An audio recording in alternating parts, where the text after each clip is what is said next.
UBC, inspiring Uganda.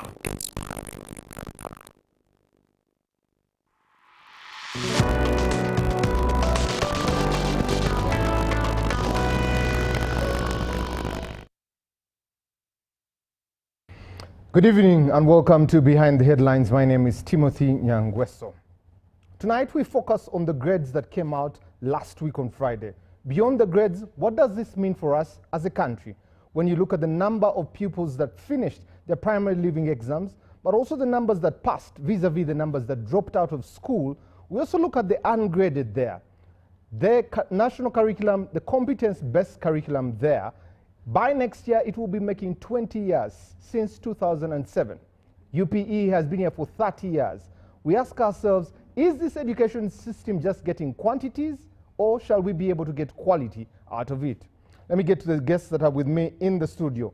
On my immediate left, Madam Jennifer Kaule, the head of communications at UNEB, is with us this evening. Good evening, and it's good to have you. Good evening, viewers, and good evening, Timothy. Thanks for having us. Happy New Year. Happy New Year. At some point, I wonder, when do they stop saying Happy New Year? I know. It goes on and on, but it's a pleasure being here. Thank you very much. Next to her is Professor George Wilson Kasule, who is the Dean at the School of Education in Chambogo University. Good evening, Professor, and it's good to have you. Good evening, Timothy, and good evening, viewers and listeners. It's great to be here. Happy New Year, and thank you for making your maiden appearance. Thank you. Next to the professor is Miss Francis Atima, who is the head of the directorate at the Education Standards at the Ministry of Education and Sports. She's with us this evening. Good evening, Madam Francis. Good it's evening, good to Timothy. have you. Thank you. Happy New Year, and thank you for making your maiden appearance. Thank you for inviting us too. Next is Dr. Patrice Sembirige, who is the Deputy Director at the Curriculum Review at the NCDC, the National Curriculum Development Center. Good evening, sir. It's good to have you. Good evening, Timothy. Happy New Year. Happy New Year. And thank you for making your maiden appearance. Thank you. The one in the hot seat herself, Professor Sarah Sali, who is the first Deputy Vice Chancellor at Makerere University. She's with us this evening. Good evening, Professor, and it's good to have you. Good evening, Timothy, and good evening, our viewers. I see the progression. So let's get to the gist of our conversation today. The PLE results came out, and this is the first of the 3 sets we'll be waiting for. But also at the end of this month, we'll be seeing graduation at Makerere University. This education system we have as a country, and we look at what progress AI and the generation alpha that is expecting a lot from the internet. Are we preparing them, or are we doing them a disservice? You can be part of the show. Go to our YouTube channel, drop your comment there, let us know what you think. We're on X and we're streaming live on the spaces there. Drop your comment, let us know what you're thinking. The number for text or WhatsApp is 0709 60 25 92. Let us know what you were thinking. Let me give you some of the numbers before I come to Jennifer here close to me. 2023, the passing was at 88%. We saw 749,771 registered pupils there. The passing was 86,582. 2024, it rose up. It went to 91%, and that was 84,301. The registered pupils were 798,771. This current result that was announced last week on Friday, 90.4% passed. That is 91,000. Of those, 853 were registered. The biggest question is, as we look at the report that comes from Uganda's education abstract report from the Ministry of Education, shows that about 10.8 young people joined school in primary school, 1.9 show up in secondary school, 130 show up at any tertiary university there. There is a lag of dropping about 7-8 million young people there. Where are they? That's the biggest question. But let's start with what we have here. The budgets show that as education, which is most of you that are here, the budget this year was 5.04 trillion shillings. Last year was 5.85 trillion, so it had a drop there. But let's get to the numbers that you people gave us on Friday. What do these numbers mean? And are they just statistics? Because we seem like we're just sticking and going on with the next thing. Thank you so much. I don't know what you mean by saying are they just statistics, because progressively we see an increase in the number of candidates who register, except for the 2021 when we had the COVID and we had kind of we had a big number of candidates registered because of the combined commission of P6 and P7, the automatic promotion. But otherwise, we always have like an increase, which is about 3 points, or maybe about 3% percentage increase in the number of candidates, and that is what we do expect, given the the increase in population. So for us, it's kind of a gradual increase, and we do expect that to happen. So and then what is going on is even in terms of the failure rate, the number of rather the absentees. We are coming down, and right now it's about 2.6. Last year it's about 2.6. You're talking about the candidates who register and then they eventually do not do the examination. That is an issue of concern for us, because we are like, how come we have this number of candidates register for the examination, but then somehow along the way, some of them do not sit for the examination. That's a concern. Those are the figures we want to track and see what happens between registration in May, June, July, and then eventually in November, they do not sit for the examination. So these numbers have been rising, especially in the numbers of those that are not finally sitting to do that exam. Not really rising. Right now, they are kind of stabilizing, yeah, but yes, yeah. Yes, because I look at 2023, 2024, and currently 2025, and that number is concerning. And when you say you're just looking at it to understand it, are we doing enough, especially to ensure that we're having a progressive young person going to the next level? Well, you see, as UNEP, for instance, we assess the candidates, the learners who have been given to us. They have been handed over to us by the head teachers. And at that point in time, we prepare for examinations for them. Then eventually, we wait for the heads of centers to also present these learners to us and say, these are the ones who are going to sit for the examination. But later on, after making all the cleaning up and all of it, we realize that actually we have a drop. We realize so-and-so did not turn up. We have a 2.6% of the candidates who did not show up exactly. They no-show candidates. And now that is now we work with our partners and say, okay, fine, what is happening? My ministry maybe can take it up or something, because as UNEB, then we can't go on tracking and see who did not come, why did they come. We have to be prepared for next examination cycle. So we can now go on tracking and see who did not come and why they did not come.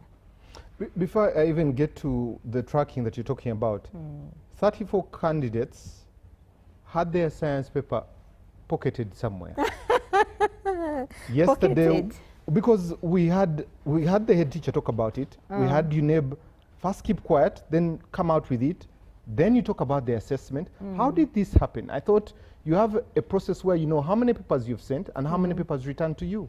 Yes, well, as a board, we don't do most of our work publicly, if I could say that, because examinations are a security concern. It's a security issue. So we don't have to tell the world what we are doing behind the scenes, really. And because lots of things go on. If we were to tell you whatever goes on behind there, you'd like, oh my God, you'd go crazy. So now what happened, before the release of examination results, we have quality control measures. We establish what's going on, just to make sure we are sure of the grades they're going to release, we are sure of the scores and all that. So along the way, it was established that the scores for that school, Bamore Primary School, were missing. So we had what you call a missing report, a missing mark report. And the first pinpoint of contact for us was to go to the centers, try to check all our centers. We had 12 POE centers, and now you're talking of all these scripts, trying to look for these scripts and say, what is happening? So our people were out there checking at all these centers, and they're like, the scripts are actually not there. So after the centers, we had the, okay, what's the next point? Check with the school. We always encourage the schools to keep every rubbish. We have what we call confidential rubbish. And we have a lockable suitcase there where we keep UNEP staff. So we PLE is managed with the district, local governments. So we have the DIs. We get in touch and establish, excuse me, we do not have scripts for this school. Can you establish why? So she calls the school and tells the head of center, can you check your office? And there was nothing. So she tells the head of center, break the UNEP suitcase, because he did not have the key. So he breaks the suitcase and then realizes that actually there's an envelope. At that point in time, it's a security concern for everybody. So we invite the police. We ask the police the Koboko police station to come to the school and establish, is the envelope intact? Is it safe? Do you think there was any ill intention? And they did rule out all that. They realized it was maybe an error or something, an oversight. So they go ahead and open up a police report and everything. Then eventually they give us the scripts. And as I speak right now, we finished marking those scripts. And the learners are going to be graded. Okay. And we'll come back to some of the things you've said there. Professor Wilson, let me come to you. These numbers, you who is at the tail end of it all, tertiary, you and Professor, you're both at the tail end. When you look at these numbers, what do they speak to you? Do you have concerns? Do you have reason to be concerned about these, or? Yeah, I think we have concerns, big concerns, because no society can progress when you don't have a highly educated labor force or human resource. So when you look at the high number of failures or in this concluded primary living examinations, it's something to worry about. And then we have to ask ourselves questions. Why? What is causing this? Because we can't afford to move the way we are moving. Because at the end of the day, if you want to develop your country, your society, you need people who are productive. And they are going to be productive when they gain valuable knowledge, skills, orientations that will enable them to do that. So I think as universities, some of these results force us to go to the drawing board. For example, there are some tenets that predict effective learner achievement. High teacher quality, you have infrastructure, you have access to learning materials and all of this. But what perplexes me is that some of the results that came out, we find that even schools that have these tenets in place, it's like they didn't perform so well, and then probably some other schools. So that poses a question that what is bringing all this? If you have factors that are ideal for effective learning and maybe students are not learning, and then you have maybe environments that are not so much, endowed with the resources, and they say, so it's like there is a problem. We need to look at probably how the assessment is being done. For example, now like Jennifer said that some scripts were lost somewhere, because one of the key things of good assessment is transparency. Transparency, validity, reliability, fairness. Much as they say UNEB should be, some of those things are done in a secretive way, that's we agree. But I think as educationists, for example, if I train teachers and they are doing all what they are doing to make students excel, and it's like, yes, the exam come and this results say that they have not excelled, and then others have excelled, we needed to do some research. What has caused this? So at times, we may be part of the problem, why these students are not probably passing. And for example, when you look at stakeholder involvement, where is the role of the parents or the community or the guardians in supporting these learners? And as a government, are we intentional to make sure that the parents, the guardian, the community, they have obligation to make sure that the students actually attend school and attain certain things? So at times we emphasize we want high quality education, we want students to pass, but when we neglect the core pillars that are supposed to support the learning of these learners.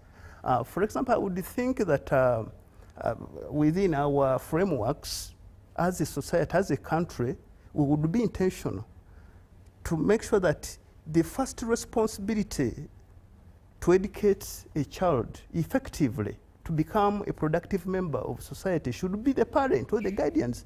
But you find that there is a kind of a weak link or gaps between now let's say the government and these other agencies towards that. So at times some of the policies we don't interpret them to the local people so that they can support the learning. So these failure rates, actually there are a number of factors contributing to this. Some of them are systemic in nature. For example, how does the UNEB do the marking? Do they do the marking in a fair way? And how is it fair? Do we have some checks and balances, or they are just doing their own things and then other stakeholders are not also part of that process? So you find that I think we need to rethink about how to organize our learnings. It's good that my colleague of Curriculum Development Center is here. But my main emphasis is as a country, we need to make sure that we obligate the parents, the guardians, the community to play a key role in making sure that there is effective teaching and learning by way of making sure that infrastructure is improved, teachers are recruited, are motivated, are trained, instruction materials are availed, and the learners' health, nutrition. Yeah, so these are some of the factors that cause these poor performances. When you go, let's say, deep in the villages or those rural areas, when you look at the environment where the children are learning, are appalling. So what did you expect? So for me, personally, I was a bit surprised when some, let's say, schools that are doing their best to make sure that they put an ideal learning environment, not actually having their students attaining. In psychology of learning, we talk about a normal learning curve, where you have, even distribution in all the grades. You would expect some 80s somewhere, then majority around 50, 60, and a few failures. But maybe Jennifer will tell us whether they realized a normal learning curve or it is positively skewed or negatively skewed. So, which means there is a problem we need to address. And I hope Jennifer has taken note of that. But I wanted to put a question to you. Kampala and Wakiso, both last year, 2025 and 2024, performances have been coming down there. The urban areas seem to be suffering. What is happening? In your reading as a scholar, what do you see as the challenge that is causing a drop in performance in the urban areas vis-a-vis the schools that are out of town? Yeah, and this is what also I'm saying that is perplexing me, because I need to even to question how the assessment is being done. Because remember, I told one of the key tenets of objective assessment is fairness.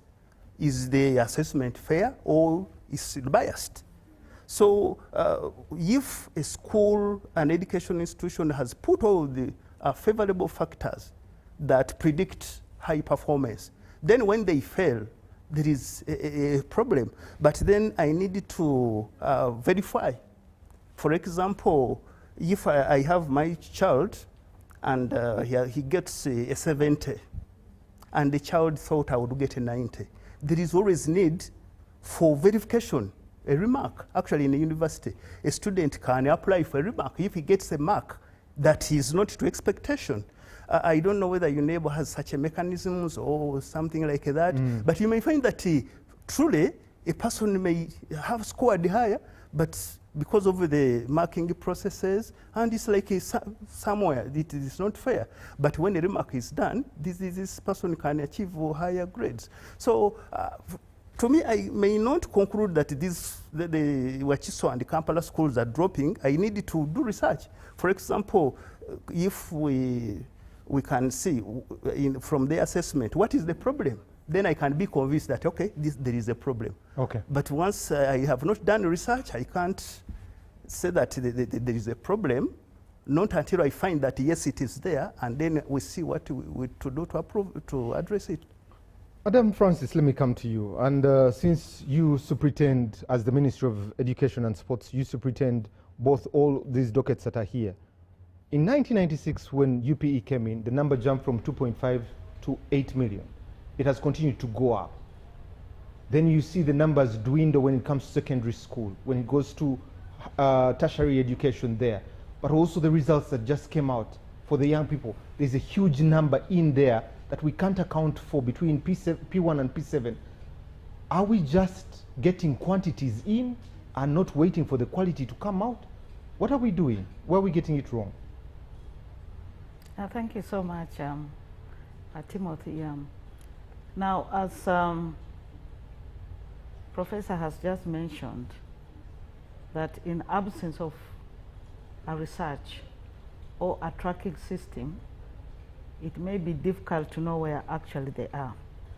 But what I want to say is, when children go to school, because our system allows access, so we find, where I sit as an inspector of schools, we also find a lot of underage children being enrolled in school. So they are all counted as children that have enrolled school. So in the process, they kind of stay back to wait for their age before they progress. But in the absolute terms of statistics, you're seeing a huge number of children. So what the ministry has done, we have completed our education management information system, and all children have been registered and given identifier numbers. So it is now that we shall be able to track and conclude whether children are actually dropping or where children are. So I think it's still premature to say there are so many dropouts, they cannot be accounted for. In absence of a system that tracks them, that becomes a very difficult question to conclude. But Madam Francis, the Uganda Education Abstract Statistical Report that you have come up with, the latest that I saw of 2019, these are your numbers. If you say for 20 years that this curriculum is going to be next year, for 30 years of UPE, and you're saying we don't have data to be able to inform us on what is happening, isn't that absurd? But I've just told you now we have data, that's why the abstract is there. But in the absence where you cannot track, where we don't have identifiers, you cannot be able to tell whether the child is actually dropping out of school and where they are going. Now that the children have been uploaded, including all the information, their photographs and identifiers, and if the child is transferred, they go with their numbers. So that now will inform much better our statistics. So I'm not saying that we do not know about the problem, we are aware, and that's why there are interventions. So he mentioned food, he mentioned, and some of the factors that I was hearing some parents say, there is the capitation grant that is about 17,000 a year. There is also study material that is needed. There are all these factors around it. They differ from the urban to the rural. How are you balancing this board to ensure that there is equity from across the board? Now, there have been a lot of initiatives. I think you've heard the talk that, you know, schools in rural area performed better this time. Yes. And I want first to put the record right, that the failure rate is not high. You've heard of the statistics from Jennifer. We are looking at children who have passed, who have got a certificate. I think they're almost at 90%. Now, we seem to be attaching passing to 4s, 5s, and that's where the problem is. But if a child has got a certificate, that child has passed, and the statistics speak for themselves. Now, there have been quite a lot of interventions. You know, the 3 pillars, the main 3 pillars of UPE were access, equity, and quality. And you know that it's a process. We have so far done very well in access, you've just mentioned. We've done quite well in equity. The girl child percentages in school are comparable.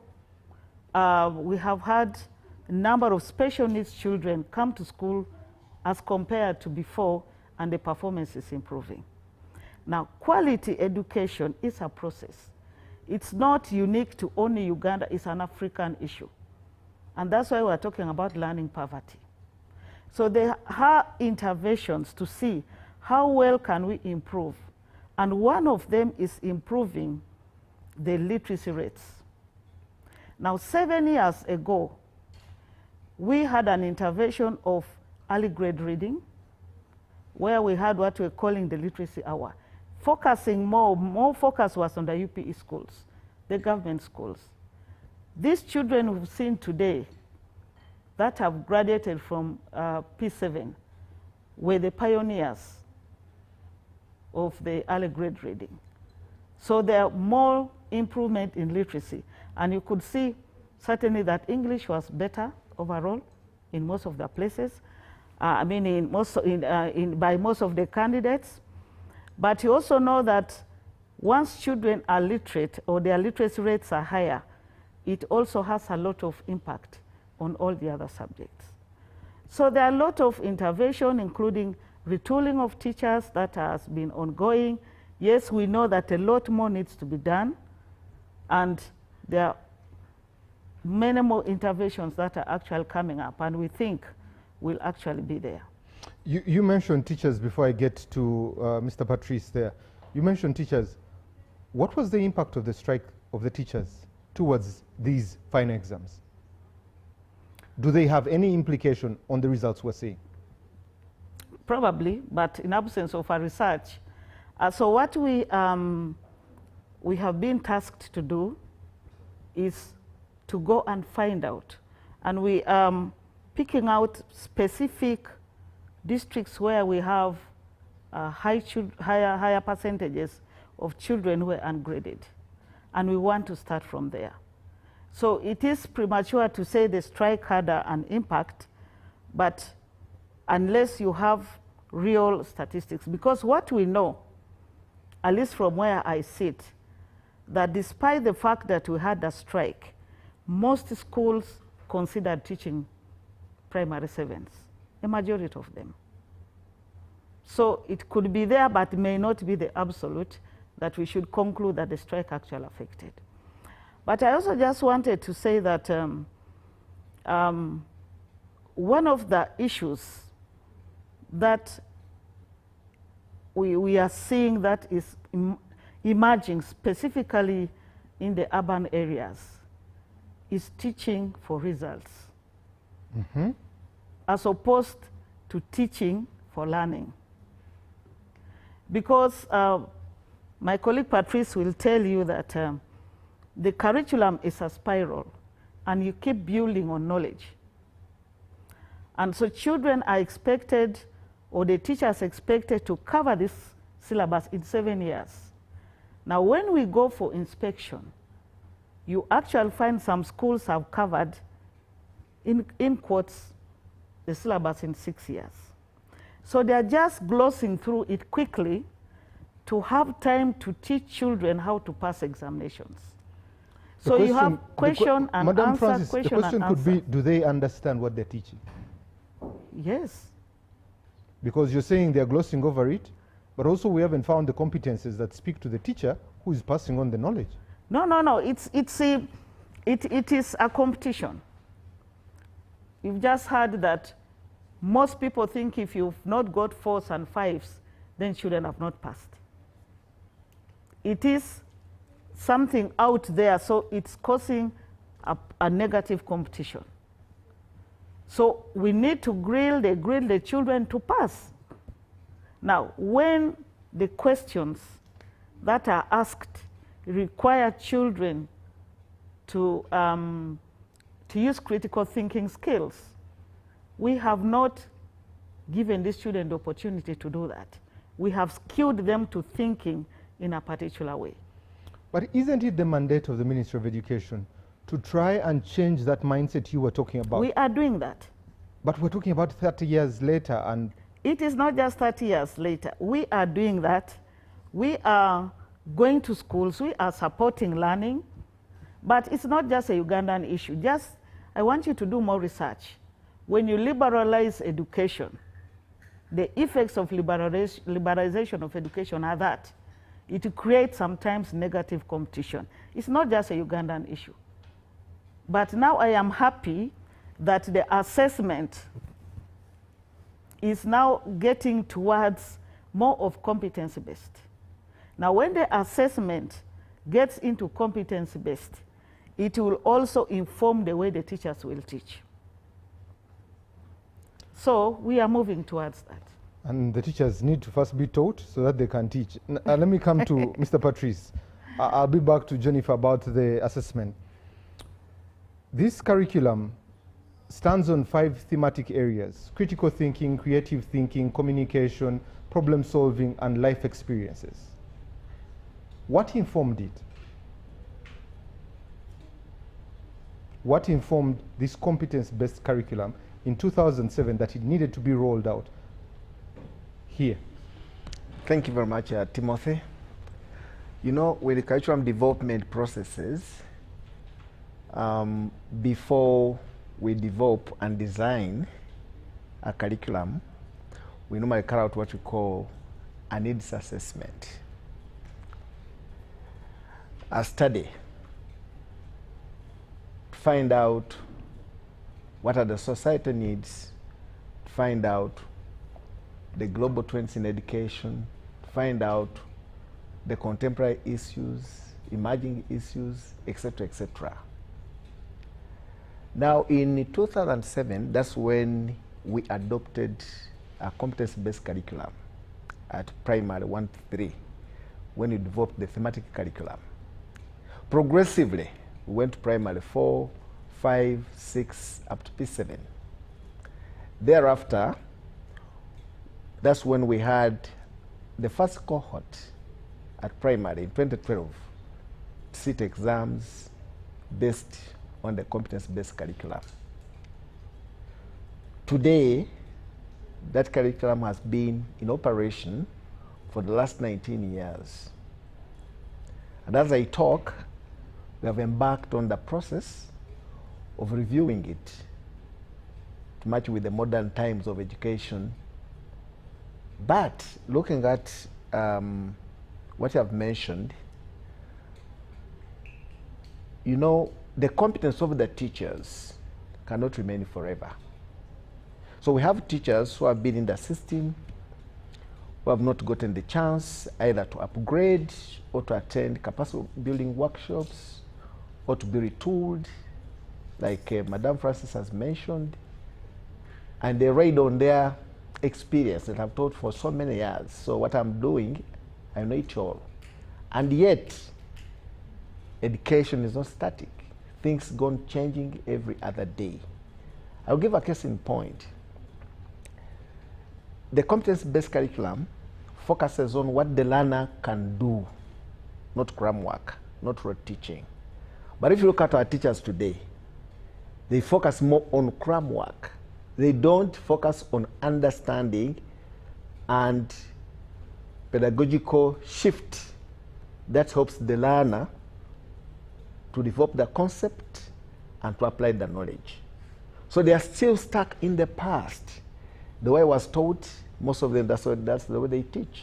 Yet today we are focusing on, if the child has learned this concept, has acquired this knowledge, can that child apply it in the daily context, in the real life situation?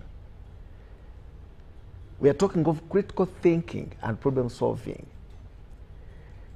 The teaching that the teachers carry out these days, there's not so much focus on that.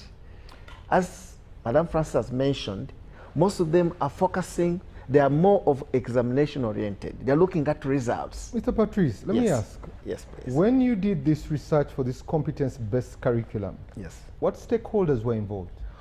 Oh, thank you very much. Because you're talking about the competences of the teachers. Those are stakeholders. Yes. Where were the parents? Where was UNEB? Yes, thank you, thank you, Timothy. When we are carrying out any design or the development of the curriculum, one of the critical stages is stakeholder engagement, or call it involvement. So all stakeholders, starting from faith-based organizations, head teachers, UNEB, DES, ministry officials, students, parents, all these people are involved in the process. We normally engage them, we share with them what we are preparing, what we are proposing, and they feed into what we are doing. So all those stakeholders were involved and were so much engaged to give us ideas on what is suitable for our younger people in this country. You seem like you came up with a program Yes. and put it and imposed it on the people. How Not was really. the assessment done to assess competence-based curriculum? Because UNEB is here assessing young people, and you are the person who developed it. Yes. So what is the relationship between the two? Because one seems like it's going in another direction, the other seems like it's taking the opposite direction. That's not the case, Timothy. When we develop the curriculum, we work closer with UNEB at every stage, because there's no way UNEB can carry out an assessment without engaging with the NCDC, without working on the modalities of our assessment will be done, without looking at which competences, which learning outcomes, which concepts. So that's not right that UNEB is in another direction. We move in the same direction. Why are you reviewing the curriculum after 19 years? Of course. What has informed that review? Thank you very much, Timothy. Following the international standards, I want to mention this to you and the viewers, that according to IBE, the National Bureau of Education, based in Geneva, Switzerland, our leaders in the curriculum worldwide, they recommend the curriculum to be revised after every 5 years. But ours has taken that long because of so many factors at play. You know, one of the most expensive things that people may not know, but I will need the viewers to appreciate, is that a curriculum is an expensive tool. To develop a curriculum is quite expensive because of the stages involved, the resources required, etc., etc.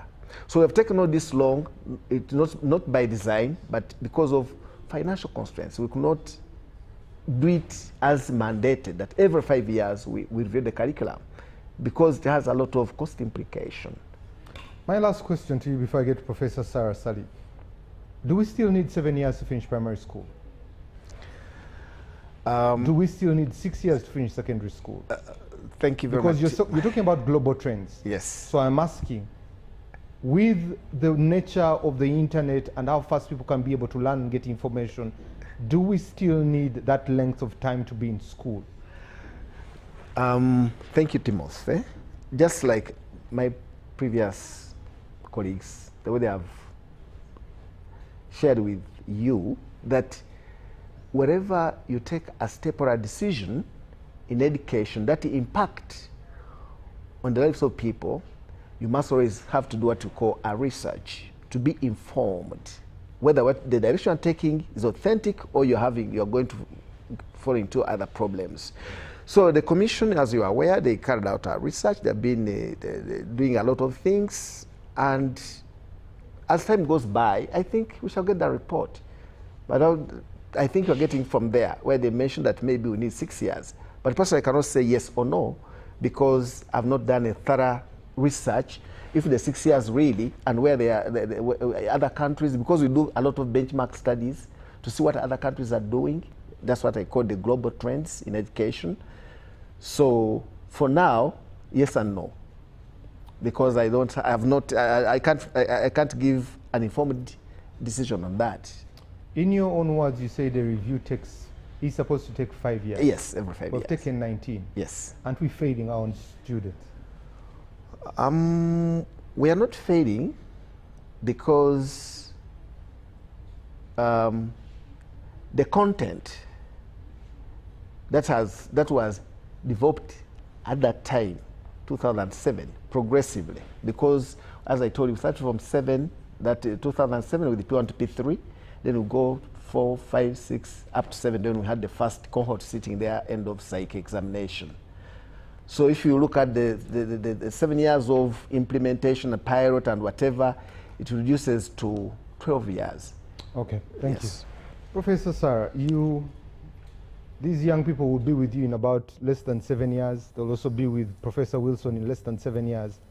When you do an evaluation, you and I have been here, we've spoken about education systems, we've spoken about, the financing of education.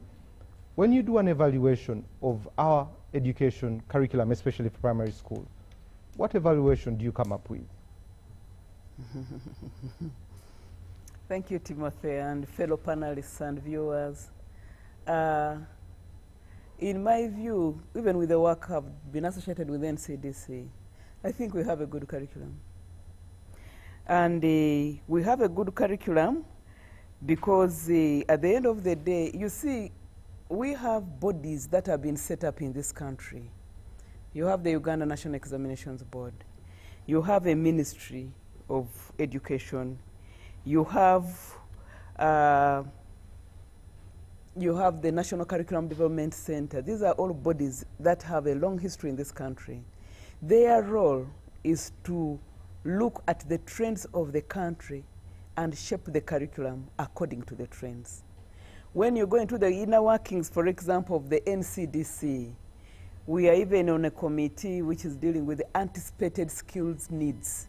It's a committee set up by Parliament to try and predict what are the skill sets that will be required now, the next 5 years, the next 10 years, the next, like that. So I don't want us to sit here and think things are happening haphazardly. This country is better organized than that. There is nothing happening haphazardly.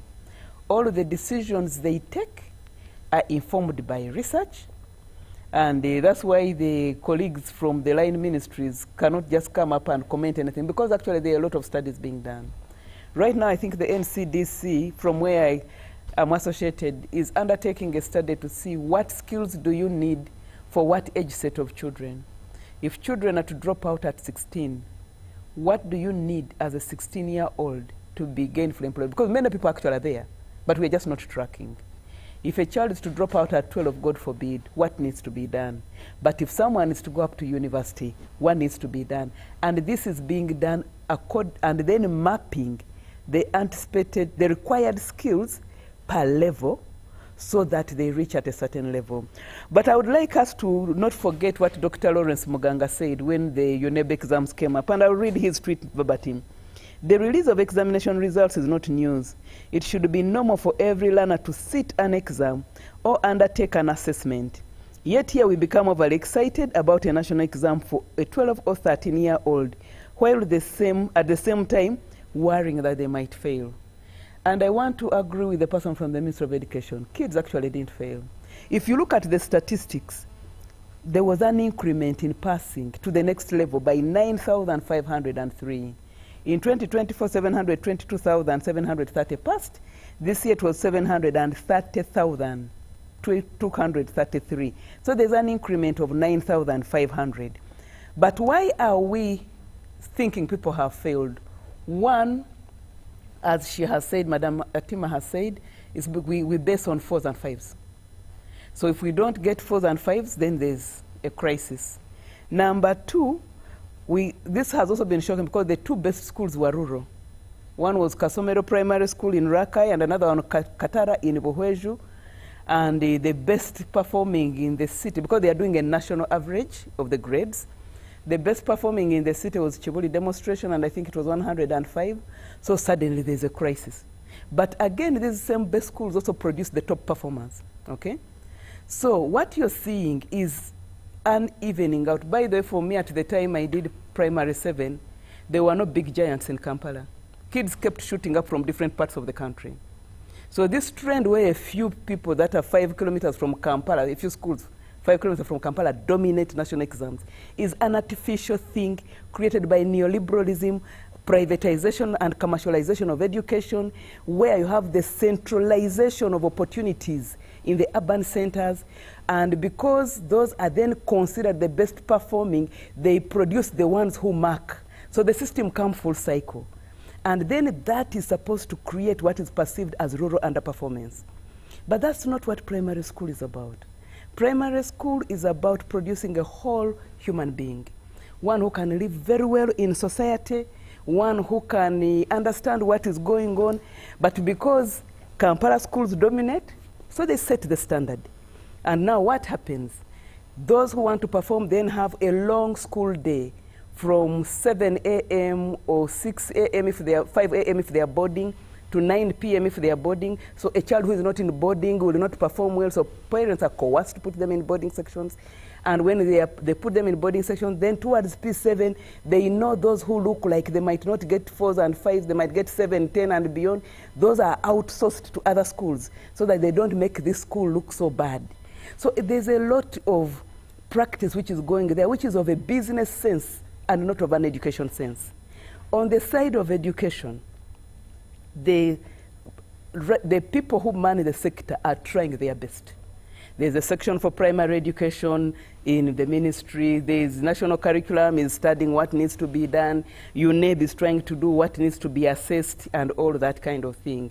So they are doing, but what we are seeing is a mix of primary education and business interests. And of course, people have taken loans. If now business is a sector which is now a commercial commodity, which is put, their kids now become the factory products with a label. And so now every parent is chasing a 4. But effectively, Timothy, what are they saying? They are looking at the limited opportunities. You are asking us from where we stand. I, the professor from Chambogo. Where we stand, of course, are few university slots. And because there's limited employment or high levels of unemployment, everyone thinks a child must be in the sciences so as to get a job. So what you're seeing as pressure down here is actually looking at the limited slots that are out there. So everyone thinks if their child is a doctor or an engineer, then they will be gainfully employed. Then that does not take cognizance of the changing sector, because you see, population is a dynamic thing. Skills and needs also have to be seen as dynamic things. Therefore, the curriculum has to be dynamic to reflect. At the time I went to university, there was no computer science as a program. Right now, it's a big drive of higher education. We are talking about AI. I think what we need to know is the purpose of education is to show that people are teachable. Because a lot of what we studied in our time is obsolete today. What has kept us in business today is that we were taught to be able to learn. So that when what you graduated with so many years ago is obsolete, you learn something new and continue. That's what other countries do. And that's why many advanced countries don't have a national primary leavers exam like we do. Okay? So you will not find this craze of, oh, the whole country is doing PLE, and the whole country is seated watching the TV, watching the phone to see PLE, and therefore those children have failed and the others haven't failed, and parents and children are crying everywhere. They don't measure primary performance like that in advanced countries. What happens is, do the children have the competences to move to the next level? And actually, children move. I did my PhD in the UK, and if I can speak to that, children move to the school in the same area and where you stay. So there's no this craze that everyone must be in Gayaza, they must be in Budo. If you are in this zone, every zone has a primary school and a secondary school, and finally they go into university. So you graduate into the next level. So that way, no one is made to feel like a failure. Underperformance or poor performance or feelings, perceptions of failure don't begin from a child who is 10, 12, 13 years. They begin much later on at university, or senior 6 going into university when you haven't get there. And there at 18, you're mature enough to know what effort you put in and what effort you did not put in. What we are now doing is grading 13-year-olds as failures because they didn't get 3s and 4s and 5s, no, 4 and 5s and beyond. And then that child grows up with an inferiority complex because they didn't go to this A-class school. The school they went to is good enough, but is perceived to be bad.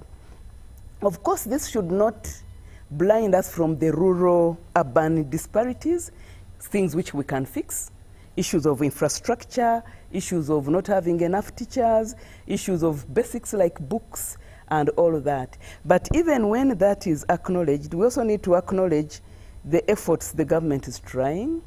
And some of these have been attributed to 3 factors.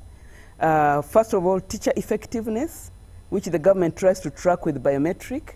You don't know how in government entities we're having biometric. The inspection section of the ministry has tried a lot to go to schools to find out whether teachers are on ground because of previous research which reported high levels of teacher absenteeism. And then what were they doing? Initially, I think the biometric was by the thumb. Now, actually, they do the face to be sure that the teacher they found in class is the one who scanned in. So there's increased surveillance there to ensure the teachers remain in class and they teach. There's also government oversight. Of course, some of it is over the grants, but also over what practices are occurring in school, and also parental involvement. Parents are more and more involved. So it is a sector where we're going to see a lot of change, especially the more we the population continues to grow, and the more the market is perceived as the avenue to sort this population thing.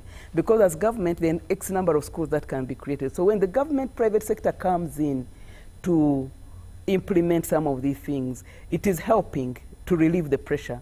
But with what practices are they coming? That's why entities like NCDC then move with a particular curriculum, and it will say whether you want or you don't want. If you're operating in Uganda, if we've gone CBE, you all have to do it. By the way, even as universities, we're also now being required to do CBE, to have an assessment, not just the exam carrying the heavier load. We've been previously having exams carrying at least 60% and continuous assessment 40%. Now we are changing that, at least for Makerere. The continuous assessment is going to be 60%, and then the exam, final exam will be 40%. Of course, it is going to require a lot of work, so it's going to require a lot of mindset change, because now this means you have to assess more, but practical field papers, laboratory experiments, and all that. And of course, it's going to come with the need for resources. So the curriculum is good for the level that it is at in terms of content.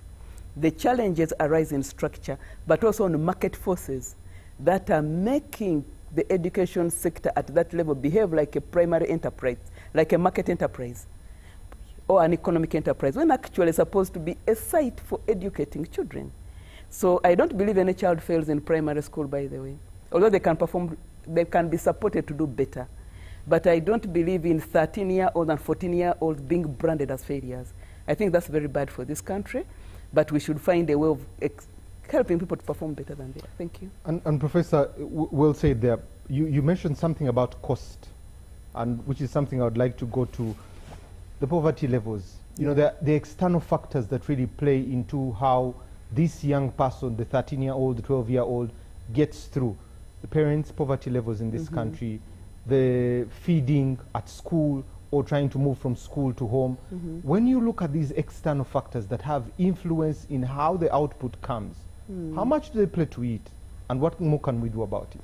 Of course, they have a role they play in it, especially because we think, or we have gravitated to think parents must foot the bill of most of the things. So all schools work with putting the pressure down. And of course, because also the economy, I mean, the population has expanded, there is also a limit to how much government can carry in terms of the number of children who are in primary school. When some of us were in primary schools, the fees were low. Even for the A-class schools we went to, the fees were low. The parents, I think, just paid something as small as something to contribute to building fund and things like that. But now, the schools, there's a cost-sharing arrangement, okay? And some of these are basics which children are paying. But some of these things are really not necessary, okay? If you are to ask me, a lot of the costs that go in some of the A-class schools, and I don't mind if you're going to charge a cost to go to a lab and to go to reagents and materials, but a lot of the money for trips to Mombasa, trips to whatever, you can do a geography trip in your community. You can do a practical thing in your community. It's just because we know in our heads that a factory must be Nile Ginger, that a factory must be in Kampala. And so these buses are going around, and parents are being squeezed for that. But I think if we are just to focus on the cost, I know feeding is expensive, so that's a cost, but then can we have children in the schools? Can we reduce the distance from schools? And the government has tried in constructing many schools so as to reduce the distance from home to school. But because there's this perception that for your child to pass PLA and go to a good school, they must have 4. And then we all go into hunting for schools that produce 4s. It now skews the thing. So the school next door is not good enough. So the parents will not get involved in it. They will not get involved in its governance. So the schools next door are being left to go into ruin, because we're all chasing Kampala schools, Mukono schools, and the rest.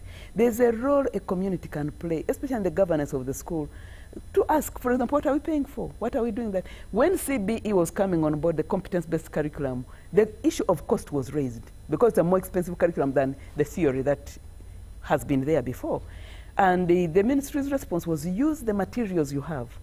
But the issue is, as teachers, do we have the creativity to use the materials we have?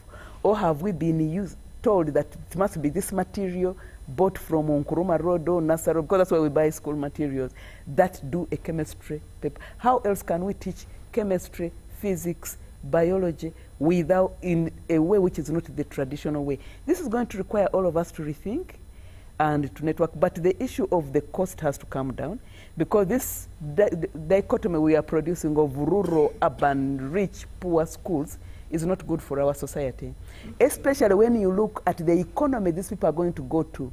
Because after school, after university, the economy doesn't give a damn about rich, poor, rural, urban. It is going to pay attention to the skills the child is coming with, beyond actually the academic skills. Does this person have resilience? Does the person pay attention to this detail? Is the person courteous? Is the person patient? So there are other skills that have to go with beyond the grades scenario. But the cost is really there, and as people acting in the sector, we have to find a way of reducing this cost. We cannot gloss over it. Some schools are better advantaged than others, but even within that cost, we need to find out, do the school fees actually go to necessary materials? Or are they going to create the hype? Bring your children to us, because for us, we do field trips to this country. We take them there, we take them there. You look at the flyers and adverts of these schools, and you look for what is academic there, and you don't see it. We guarantee a 4. Yeah, yeah. As long as you get a 4, they don't have to sleep. You keep them in class from 5 a.m. to 9 p.m. These days, actually, for secondary, it's going to 11 p.m. So even if you are to cancel, their children I cancel who are in secondary school, they don't, and you tell them, make your private timetable. They say, there's no time for you to make a private timetable, because they are engaged from 5 a.m.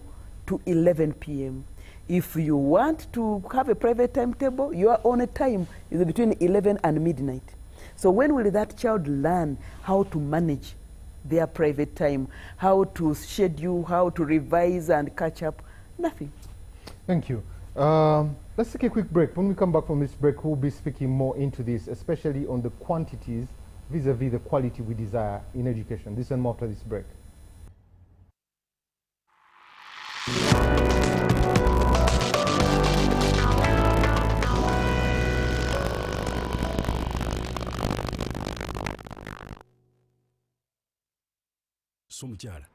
Yes, Daddy. Yes, you know the children are going back to school and things are a bit tight. Things are a bit tight. For now, why don't you take half of the fees to the school, and for the school van contribution, we shall pay later. Daddy, why don't we pay using MTN where we stand a chance of winning school fees for a whole year and more? By the way, you can also apply for loan, and also participating schools can win a school van. That's right! Win school fees for a whole year and more. Get more goodies and a school van and a participating schools. You can also apply for a school fees loan. Simply dial *165*8 or use the Momo app.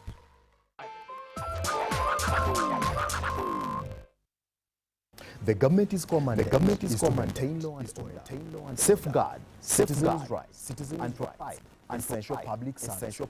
Remember, one of the pillars of the roadmap is innovation and entrepreneurship. There has been this question of how are you protecting our indigenous sea? It's going to be that own project. Answer somebody's question. The front bench has brought you insightful discussions on governance, security, healthcare, health justice, and justice. When you go through this complicated procedure, involve the lawyers, bring the case against him. The judge will hear you out. And pass and you're out of court. We remain committed to keeping you informed, and engaged on key national matters. These are huge. These are powerful organizations, which now Uganda chair.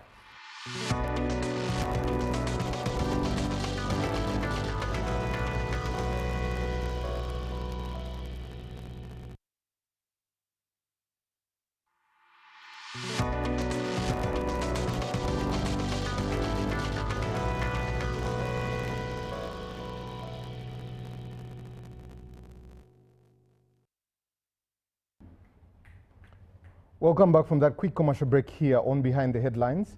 And we thank you for your feedback that is coming through. My name is Timothy. We're discussing everything beyond the grades, and we're discussing the quantitative versus the qualitative that we're looking for especially looking at the PLE results that came through. We've spoken about the challenges, the things that are happening there. In this segment, we'll be giving solutions, but you can give us your experience on the number 070960 2592. Let us know what you think. Let me just read this one message so that we can get into our conversation here. Good evening, Timothy. Thank you for the show. I wish you had invited some head teachers who know exactly what is happening on the ground.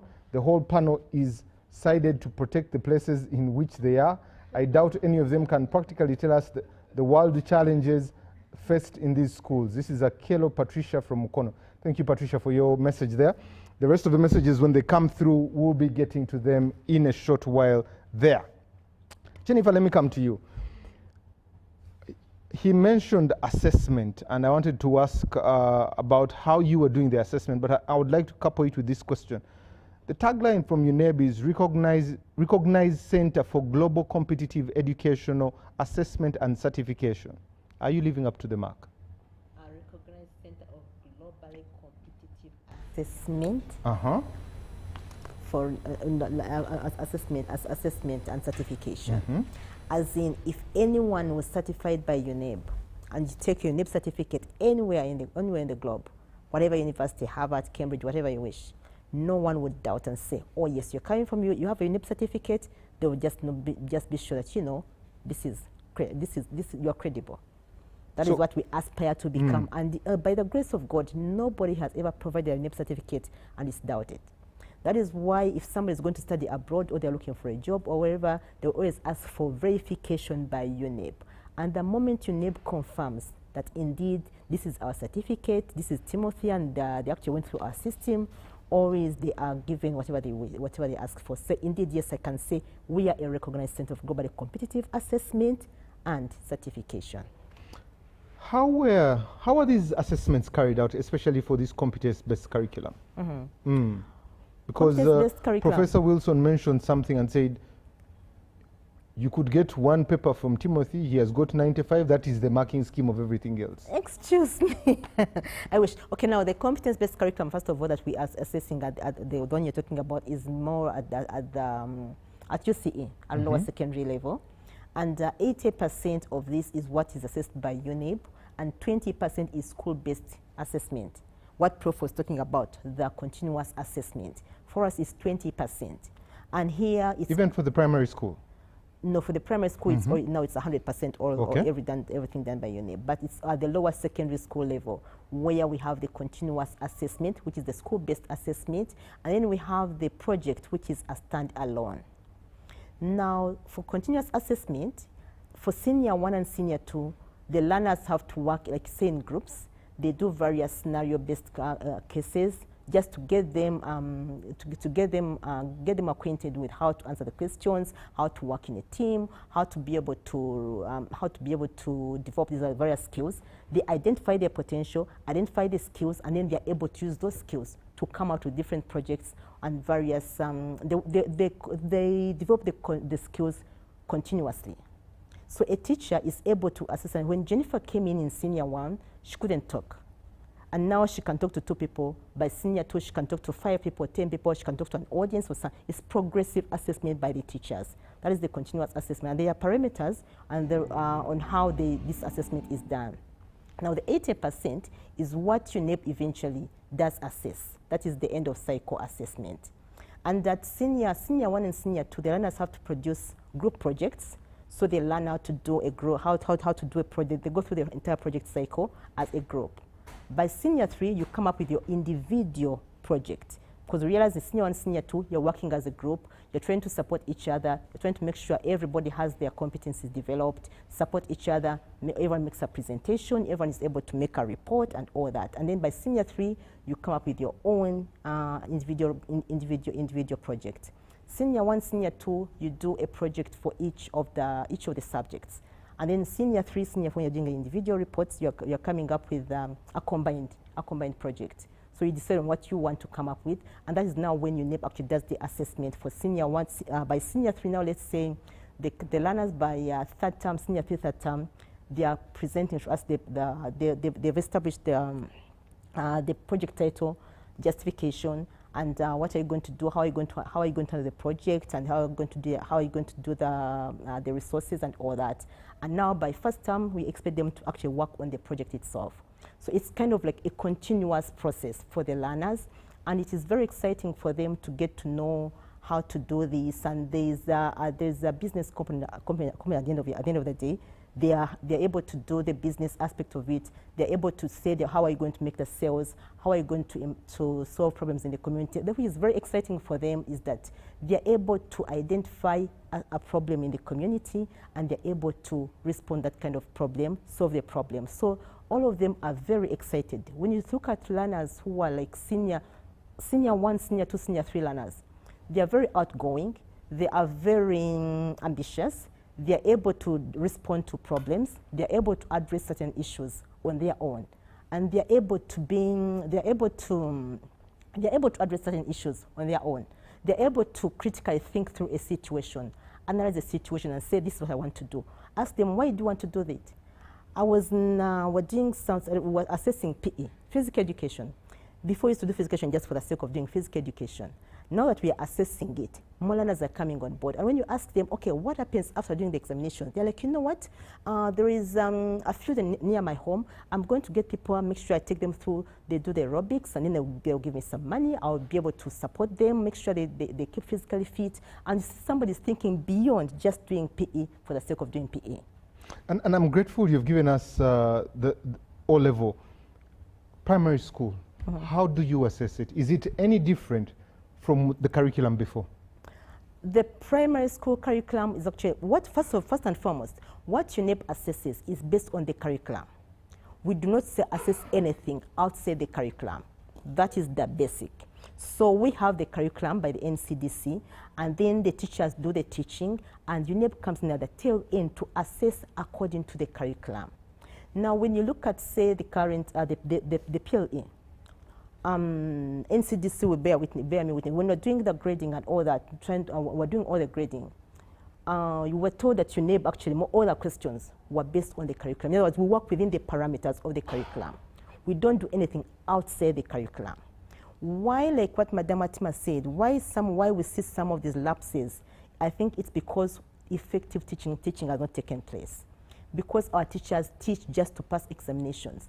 And yet we are skewing our assessment towards competence-based. In other words, a learner should be able to think critically, and they are given a scenario question.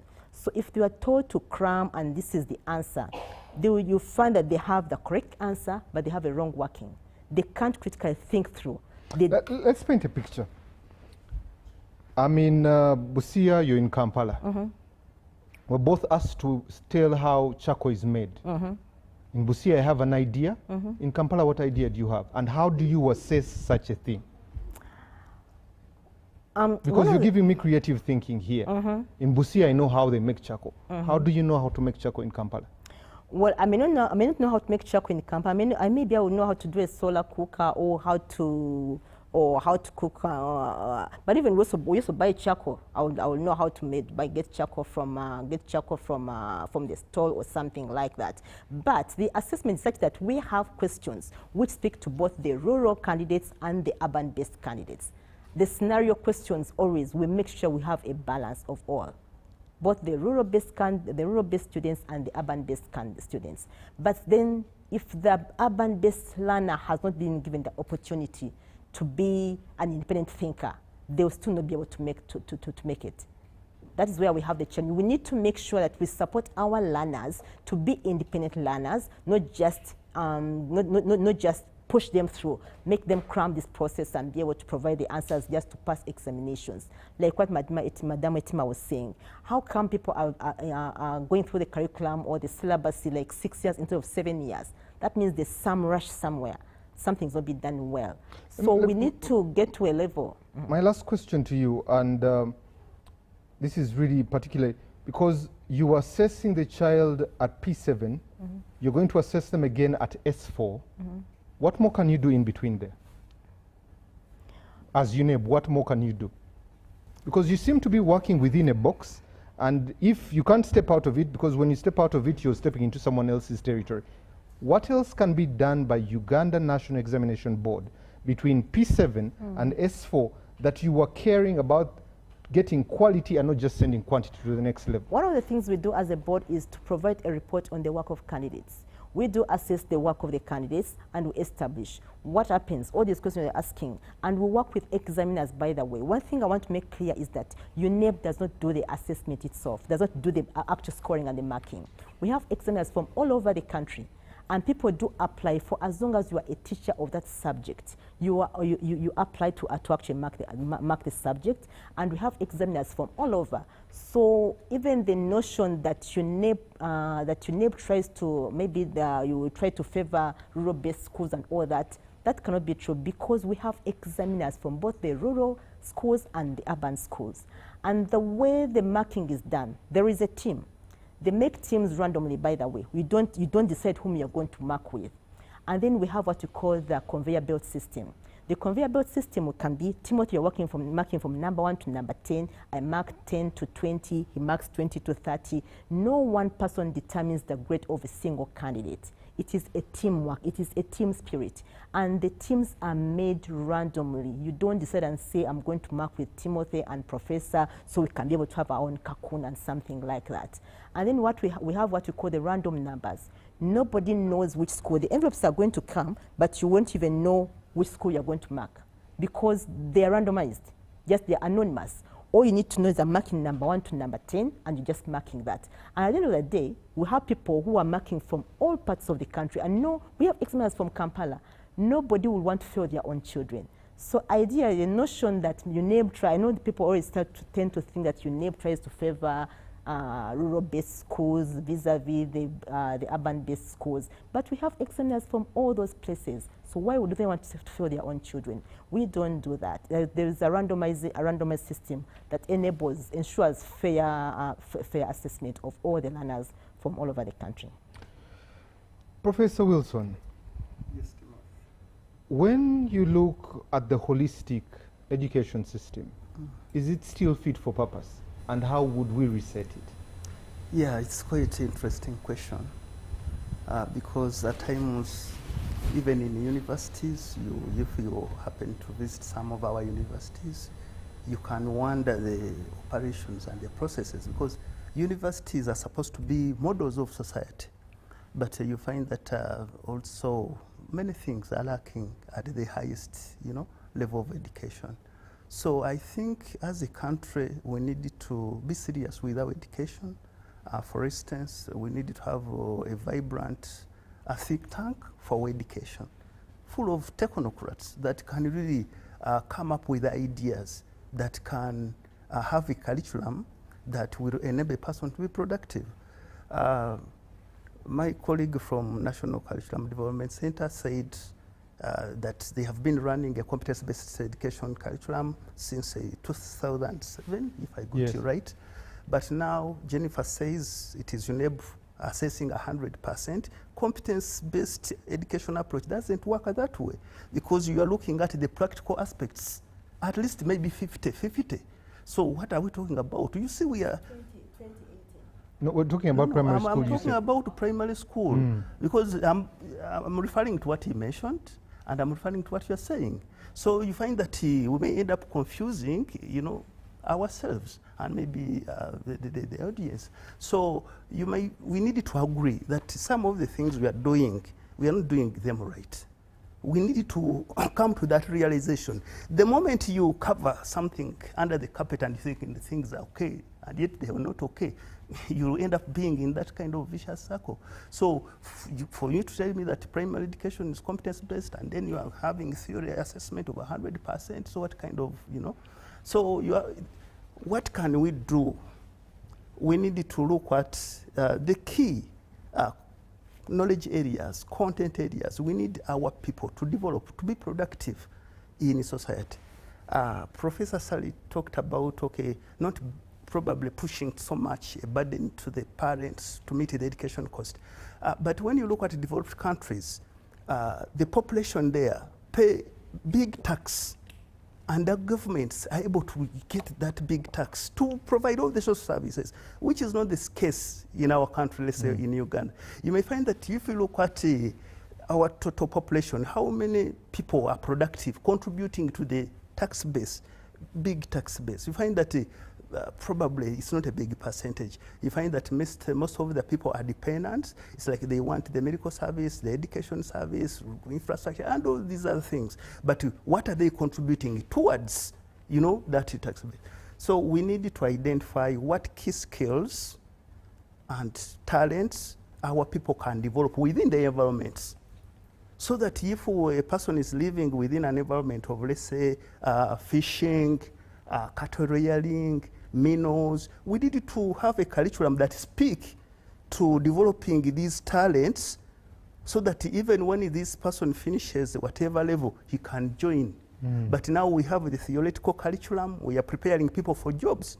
We are not equipping them with the knowledge, skills to manipulate the environment and be productive. So I think not until we realize that, you might find that these countries like Japan, China, in kindergarten, children are working with toys, how to make a watch, how to make this. They're very younger children. But here, we are just in class, chalk and talk and maybe seek experiment, you know. And even what is surprising is like even in the universities, you have a computer school. The courses we have in, let's say, is computer maintenance, not computer manufacturing, so that we can have people also manufacturing computers.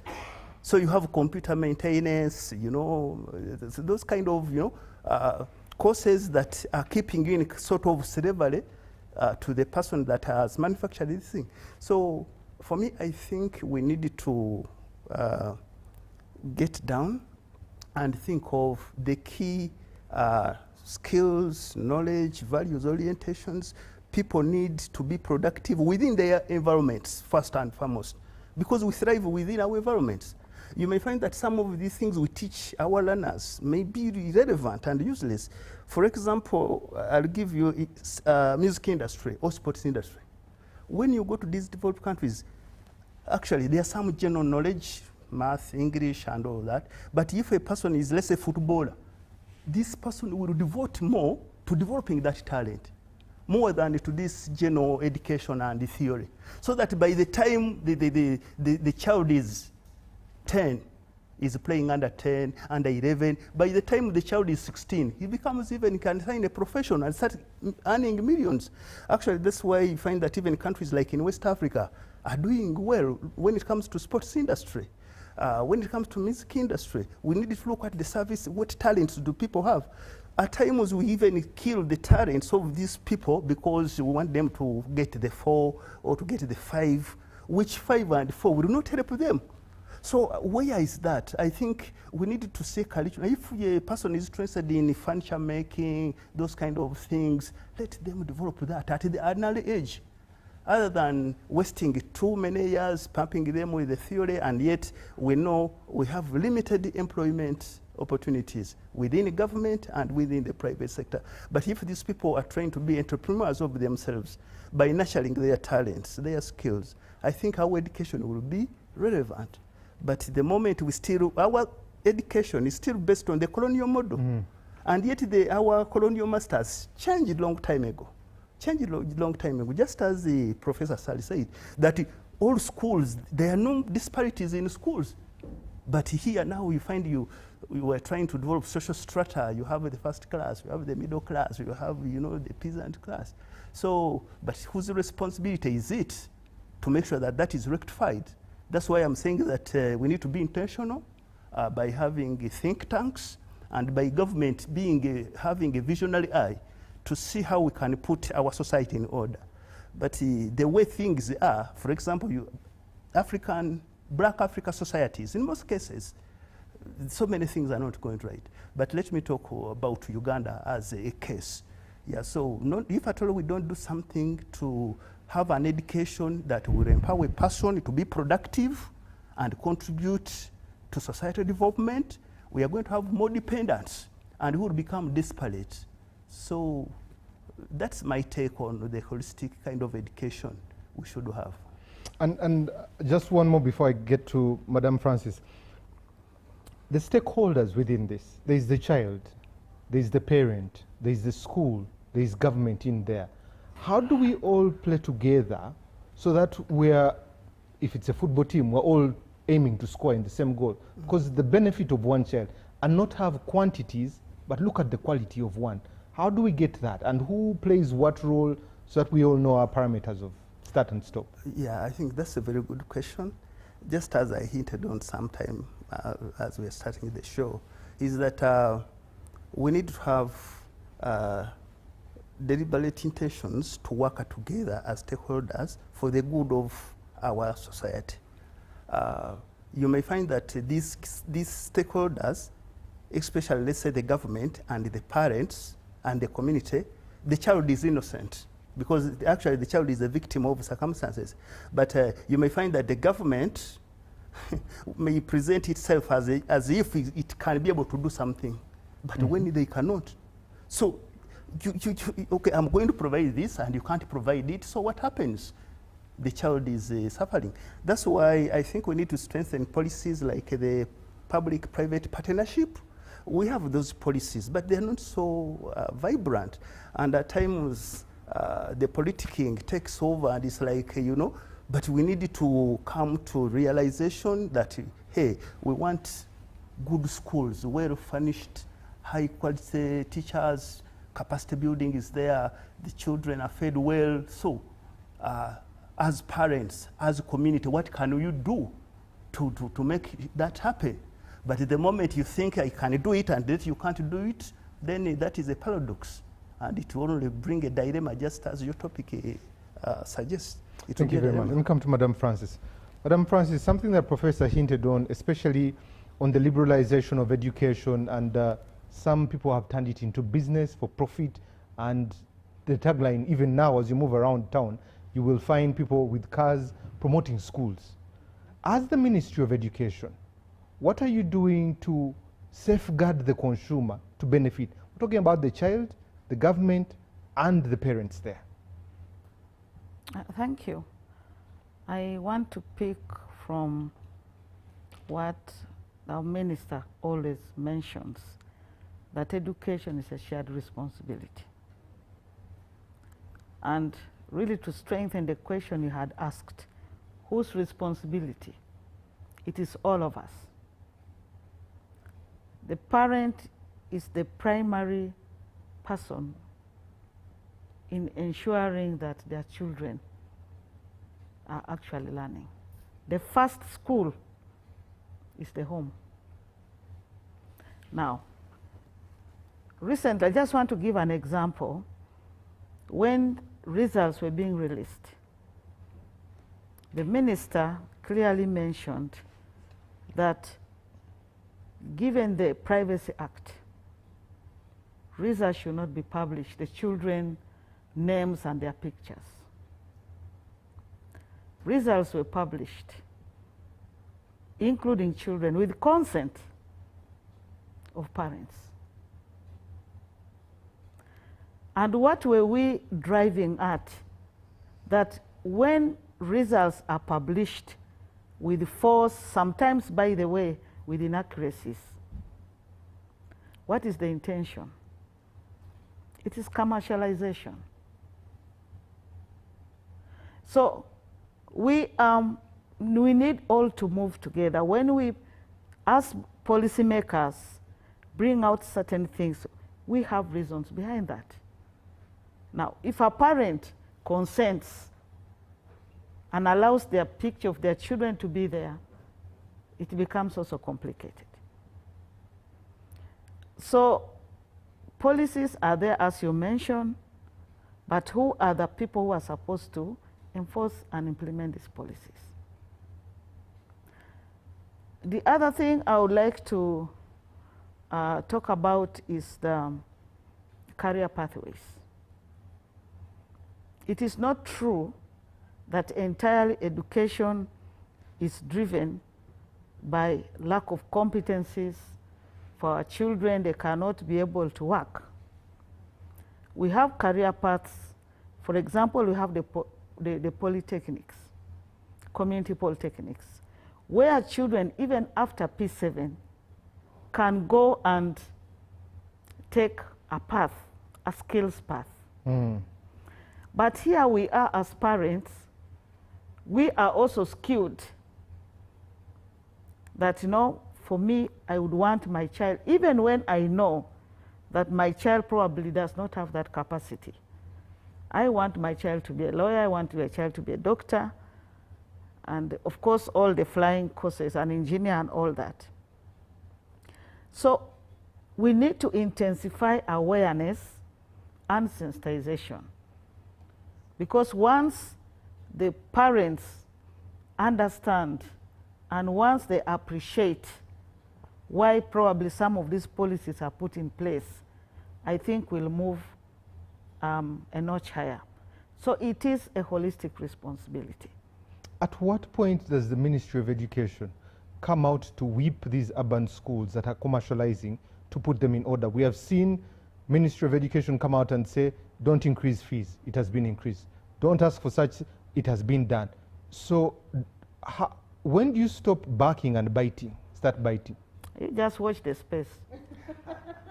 It sounds like a threat to the... But let's go to the rural schools, Madam Francis. You know, the urban schools, professors mentioned the commercialization, you have mentioned it, and you've given us that you're about to bite. But the rural schools, child is walking kilometers. They're under a tree. And we expect them to be competing with those that have the facilities. Aren't we creating a scenario of a community that has haves and have-nots?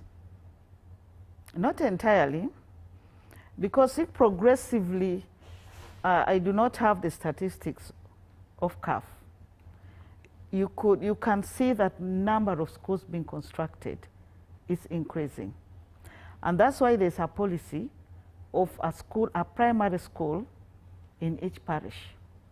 And then for secondary, of course, it's at sub-county level.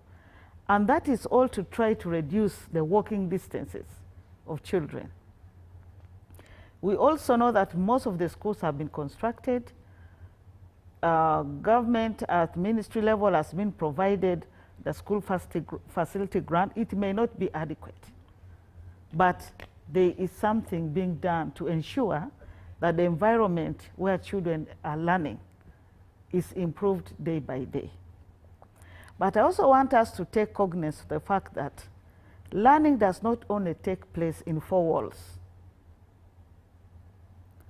That a child, if given the right environment, right from home as well,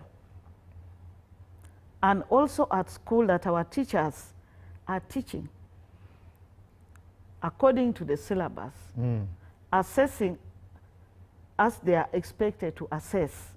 Because, by the way, the curriculum talks of continuous assessment. It is part and parcel. The P1, P2, P3, the thematic curriculum, is a continuous assessment. It has a continuous assessment component. Only that the difference is it's not replicated or taken up to the end of cycle, but it's a continuous assessment. Now, if teachers do not probably carry out, because what we have observed in most of the schools we visited as inspectors, that there's very little of continuous assessment. And that still boils back to what I was talking about, rushing to finish so that you now start grilling children to pass examinations. So they think it's a wastage of time to take children through the continuous assessment. And yet, it is through the continuous assessment that you're able to tell what competencies children have not yet achieved. And Professor here should have told us, being the Dean of Education, that in teaching, every teacher is supposed to evaluate at the end of every topic through a continuous assessment process. It's part and parcel of teaching. Whether it is in the curriculum or not, it's a methodology of teaching, and every teacher should know this. Lastly, Madam Francis, last year we had the Amanya Mshega report come out for the commission there. At what point does it start to infiltrate the curriculum or make differences in the Ministry of Education? What I know that there are some of the things that already had been in motion, and it also takes a process that after the review commission has looked, come up with a report, there is a committee that is set to synthesize, because for them they come with numerous recommendations. So that committee synthesizes and picks out some of the key aspects. It then goes to cabinet, and from cabinet it goes to parliament as a white paper. So that process is still ongoing. But that does not mean that some of the things recommended are not being implemented. Just like many reports, there are discussions, what is it that are low-hanging fruits that we can probably start working on, what is it that we can improve, and so I think that is where we are for now. Thank you very much. Let me come to you, Mr. Patrice. When you had Professor talk about 100% assessment, yet you have developed the curriculum, how do they know what to assess, yet it's you who is behind this curriculum? And where is the place for talent? Because when we talk about Kiprotich, when we talk about Kiplimo, when we talk about the former young man Okello, who was gone to a Tanzanian club, where is that place in this competence-based curriculum, or you're just on skill set? Thank you very much, Timothy. When we develop the curriculum, it is a process. And when the curriculum is ready, we do what we call a pilot. After doing the piloting, we get feedback, and then we roll out. Then through the progressively, till we reach the end of cycle, UNEB conducts the end of cycle assessment. However, before we reach that point, we sit with UNEB to look at the competences, to look at the learning outcomes, and then we determine the assessment modality that is going to be applied. Now, for the current curriculum, as Professor mentioned, the assessment is 100%. We don't have 20% from school-based assessment and then 80%. Now, in this review, that's the direction that we are going to take, to see what kind of projects, what kind of assessment has to be done at school, and that will feed into the final cycle the way it is at lower secondary. Because one of the reasons for this review is to align it with lower secondary. So that there is continuity and progression. So what is done at primary will not shock the students or the learners as they enter secondary. So with assessment, as curriculum, we have basically formative, and then our teachers, I hoped to understand how to carry out formative assessment right out from primary 1 to primary 7. But currently, formative assessment results or school-based assessment does not feed into the end of cycle assessment. But in the review, that's the way to go. When you mention in your critical areas, yes, from critical thinking, creative thinking, communication, problem solving, yes, life experiences, the four could be clear cut. When you say life experiences, we are 6 people here. What are you talking about life experiences? It's such a broad thing that it is not clear on how to assess my life experiences with professors to be able to be competent, to assess my competence. Now, when you look at the curriculum, there is content. There's what we call the learning outcome, and then the learning experiences. Content of life experiences. I'm starting from there. Then we come to the learning experiences. Now we find that this knowledge that the student or the learner acquires, the child is prepared in such a way that is able to apply it, what we call the practical application of knowledge in the real life context. That's what I was referring to in the daily life experiences. That as I teach the child about this particular skill, I expect him or her to apply that knowledge in his daily activities at home, in the community, wherever he is. That's the point which I was trying to drive at, Timothy. We're looking at a 21st century of Yes. AI, of the internet, of where it is going to disrupt the job market. We're using an old assessment to determine a future. So really, how does this car move back and forth at the same time? You're almost like you're creating robots. What hiccups do you see with this curriculum that can be rectified? As I've mentioned that we started on our journey of reviewing the existing curricula in 2023 with the evaluation of the performance of that curricula. And that study has informed a number of processes that we are undertaking now during this review. So, moving forward, this revision is going to prepare a learner who will be able to fit in the 21st century demands. That's why we're talking of that now we want a learner who can think for himself, a learner who can solve problems within the community, at home.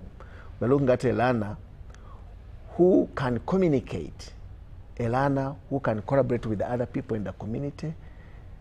We are looking at integration of skills and values so that we get a whole person. And that's what Professor called holistic education. Professor Sarah Sali, I come to you lastly here.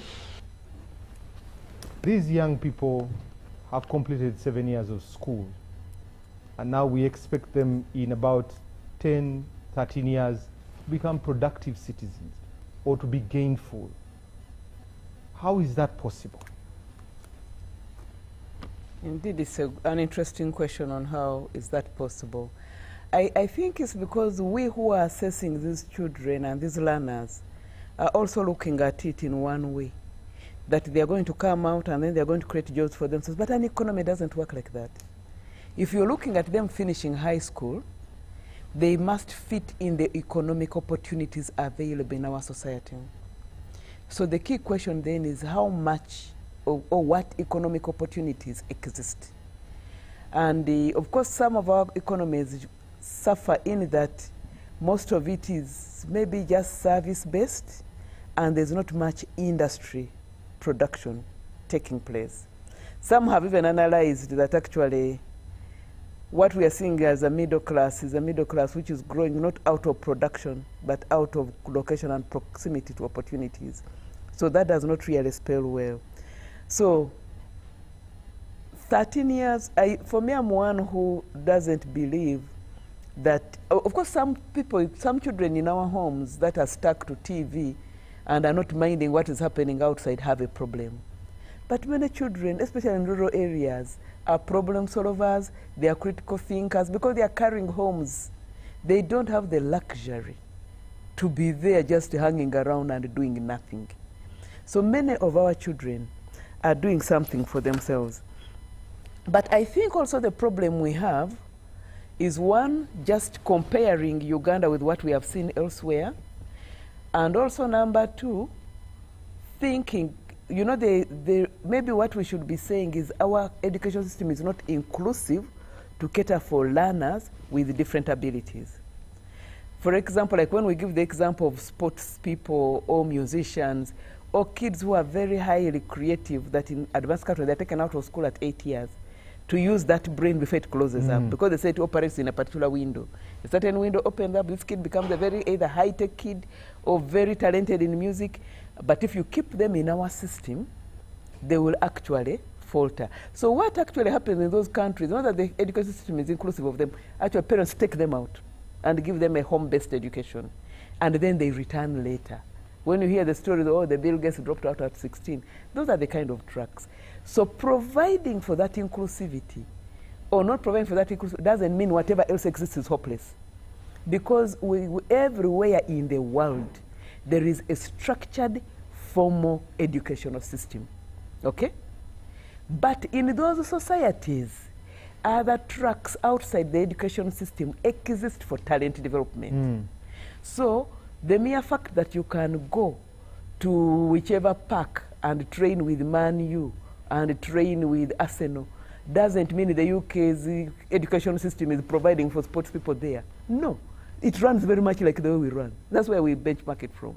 Okay, it doesn't have 5 a.m. to 9 p.m., but it has the form of 8 a.m. to whatever, the normal school day. And it is actually fixed. The curriculum is actually that fixed because a curriculum of any country speaks to the national aspirations of that country. Educational curriculum world over are politically driven. They are ideologically driven. Some of the things we are suffering here is you have education there, you have the ideology there, you have everything there. But no, the curriculum, that's why you have ministries of education. And in some countries, like the UK, you have the Ministry of Education tied together with the Ministry of Trade and Industry. Higher education goes with trade and industry because that's the last mile. So you should, what is happening in the market should inform what is to be produced by the higher education institution. Then primary education exists for the holistic development of the human being, okay? But both those tracks are structured. They will do the basic math, they will do the politics, they will do the history, they will do the geography. It is fairly the same, okay?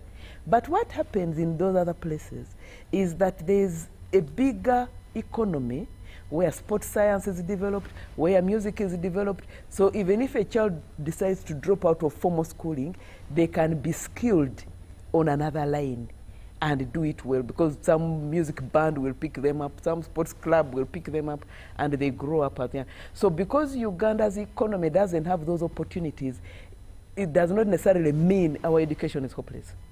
It is not hopeless. It is that we need to grow our economy to provide opportunities where children can grow outside the education sector. But every country must have a formal, regulated education sector. And I think that's very, very important. Then when we talk about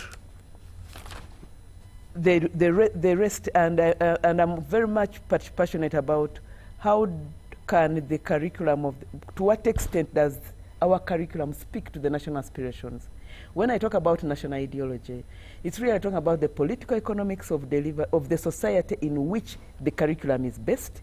It's speaking about the values of that society and everything. So as educational planners here, we should be asking, because actually the government of the day takes precedence in shaping where do you want this country to go. That's why you find Chinese schools are structured in a particular way, German schools are structured in a particular way, British, American, all of these are speaking to the peculiar circumstances that they find themselves in.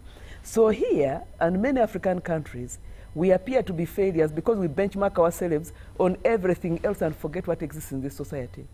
If we are to focus on what exists in this society, we should be asking ourselves, and this is what we're asking at NCDC, in the Anticipated Skills Needs Committee, what is our economy like, okay? If you look at our economy and our demographics, what skills will be required, okay? If most of your children aren't going through university, they are dropping out at senior 4 to have enterprise, whether Rolex, whether brick making, whether, what skills do they need to create an enterprise out of that skill? If someone is making Rolex stands, do they have some basics of bookkeeping? Do they have some arithmetic? Do they have customer care? Do they have record keeping? And how do you grow Rolex into a very viable enterprise? If you are going to do not bookkeeping, brick making, how do you go into the costing of that? The issues, we have relegated all of those things. We are all moving through a narrow track and screaming through that narrow track because the opportunities ahead are limited. But if we can grow these opportunities, they will actually expand.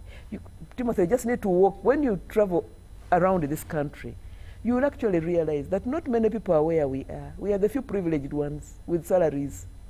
The majority are surviving on their own, hustling, but surviving and thriving. The key question we should be asking ourselves, how do they survive and thrive? And how do we then create an education system that makes that even better? Because that's where the majority are. If you have someone who is succeeding in Rolex, maybe tomorrow they will bring someone else to help them do it. They will have better marketing skills. The business grows. So we call it a shaded economy, in that it's not being observed and tracked, but that's the biggest economy we have. So if what we need is to tailor our curriculum to speak and cover some of those things, and say, okay, not everyone is, okay, we are all singing AI because we've watched TV and everyone has said AI is the future. To what extent does that apply here? Okay? Where some places there's no electricity and whatever. So we appear to be failing because we have not taken time to understand our society. And that's why when our younger people come through our universities, the first thing they're thinking about is to board a plane and leave. We have not stopped to ask ourselves, what losses do we make as a country? Because many of these have been, I know our education is expensive, but it's highly subsidized by the taxpayer. That's all taxpayers' money going to waste. When you go to universities, a lot of the STEM people are actually government-sponsored, okay? And the next thing is they fly away because we do not have the industry to allow them to perform their trade, but abroad they're being sought after. So those are the questions we should be asking. So what does this country, first of all, what is our society like? And looking at this, since the government in power is the NRM, I did just a Google search on what its ideology is. They have moved on 4 pillars: patriotism, Pan-Africanism, democracy, socio-economic transformation. And this is all geared towards moving us from a peasant economy to a modern industrial skilled one. When you look at other countries in Africa, many of them have similar sentiments. But yet, we see many boats of young African, highly skilled people sinking in the Mediterranean. Where have we got it wrong? So if we were to impart our curriculum to speak to these 4, even as we're studying mathematics, physics, and chemistry, how much of patriotism have we infused in? Not just the talking compound. How much of Pan-Africanism are they aware of?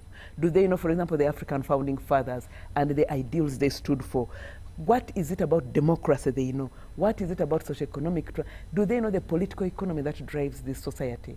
So if students learn that, even as the top-notch scientists, the top-notch artists, the top-notch economists, they will know that what drives fundamentally is the national ideology, the national direction. So can we get everything to speak to this? That's why you have the Chinese function the way they are, the Japanese function the way they are. Everyone's education system is skewed to their national ideology. To what extent is our curriculum skewed towards that? Or are we simply international benchmarking and therefore we lose them to international markets? Thank you. Thank you very much, Professor. I see Amolo Elvis sends a message through. Thank you very much. But I'll read just 2 and be able to call it an evening. This is Gideon. He says, by the way, if we're genuinely interested in learning, we need to be able to watch what is happening in our country, especially on shows like this one tonight. I hope some people that are movers are able to do something about it, not just educative, but also informative. I honestly don't understand the struggle. Agava says, the new curriculum focuses on critical thinking and problem solving, but the exams and performance excellency are going in a different direction. Interesting there. Before I give you parting shots, I just want to put 2 questions to Madam Francis and Professor Wilson here. Madam Francis, you said UPE came for access, equity, and quality. Access and equity seem to be going in the right direction. Where is quality? Thank you, Timothy. Or you replaced it with quantity? Oh, no.